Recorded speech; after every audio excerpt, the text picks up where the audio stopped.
Got a couple more here. We're going to start shifting over towards the health topics now. First thing I'm going to talk about is another one that is just, to me, a no-brainer, and again, difficult for me to understand why people don't challenge it, and that is the topic of fluoride. Again, I'm going from 9/11 to fluoride. I understand that fluoride, water fluoridation, is not the most important topic in the world. I get that. I had some people tell me like, oh, like fluoride, you're worried about fluoride when there's so many other things wrong in the world. Yeah, I know there's a lot of things wrong in the world. I don't assume that by fighting fluoride I'm going to fix the world, but I want to fix that which I can. And for those who are still in the matrix and living off the status system that is fluoridated, I want to remove that as much as possible. I want to educate them so they can make a knowledgeable choice. I want my brothers and sisters to be aware of the dangers that they're facing and not just blindly drinking poison. So I'm going to keep fighting to educate people about fluoride, whether or not that's going to bring down the state or if that's the biggest issue at all. It's still a part of the puzzle. It's a piece of the fabric that we are weaving as we create a new world, and that is education about your health. Despite claims by U.S. health officials, a new study says that water fluoridation does not improve oral health. This new study says that water fluoridation does not reduce cavities. A prominent independent network of researchers recently examined every available study on water fluoridation and found that the practice does not reduce cavities.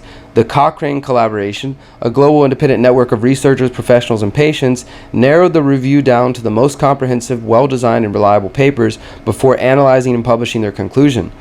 According to Newsweek, the review identified only 3 studies since 1975 of sufficient quality to be included that addressed the effectiveness of fluoridation in the population at large. These papers determine that fluoridation does not reduce cavities to a statistically significant degree, says study co-author Anne-Marie Glennie, a health science researcher at Manchester University in the UK. The scientists also found insufficient evidence that fluoridation reduces tooth decay in adults. From the review, we were unable to determine whether water fluoridation has an impact on caries level in adults. Caries is another word for cavities. Trevor Sheldon, Dean of Hull York Medical School in the UK, conducted a review of water fluoridation in 2000 also. So 15 years ago, this guy did a water fluoridation review. Sheldon also concluded that the process is not effective. He says, I had assumed because of everything that I had heard that water fluoridation reduces cavities, but I was completely amazed by the lack of evidence. My prior review was completely reversed. He points out that some studies have actually shown that when water fluoridation was ceased, cavities went down a small percentage among school children. This includes a 2001 study of 2 British Columbia communities that was included in the Cochrane review. The Cochrane team also found that most studies confirming the effectiveness of fluoridation were completed prior to the widespread use of dental products such as mouth rinses and toothpaste.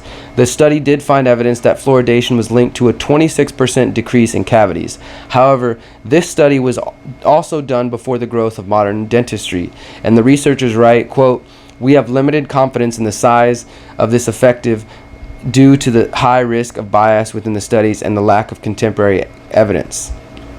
And they are not the first ones to say that there has been a limited amount of effective, reliable research showing positive benefits of fluoride, despite the fact that the health officials and the Houston mayor and all these politicians constantly reaffirm the benefits of fluoride. It's pretty obvious they haven't done any of their own research. In early June, the Health Research Board completed an in-depth review of the effects of water fluoridation. The review was conducted at the behest of the U.S. Department of Health.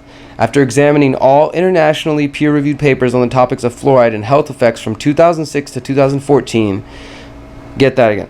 So they took all the international papers all around the world, peer-reviewed papers about fluoride and the health effects from 2006 to 2014, so the last 8 years. And the Health Research Board for the U.S. Department of Health found, quote, no definitive evidence that community water fluoridation is associated with positive or negative systemic health effects. Both the HRB review and the Cochrane review concluded that the majority of studies on fluoride, either for or against, were significantly flawed.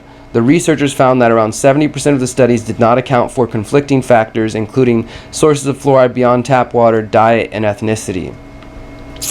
Despite these new studies, the CDC continues to stand by their water fluoridation policy.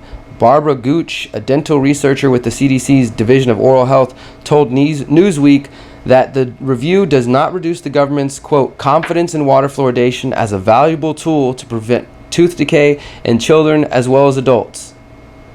I mean, that's some freaking crazy thinking. I'm like, hey, look, here's a piece of paper that shows you that there's no positive health benefits of fluoride. Here's a piece of paper that shows you that there's no reduction of cavities because of water fluoridation. And your response is, well, we still believe it's a really good thing, and we're going to continue to do it because it does all those things.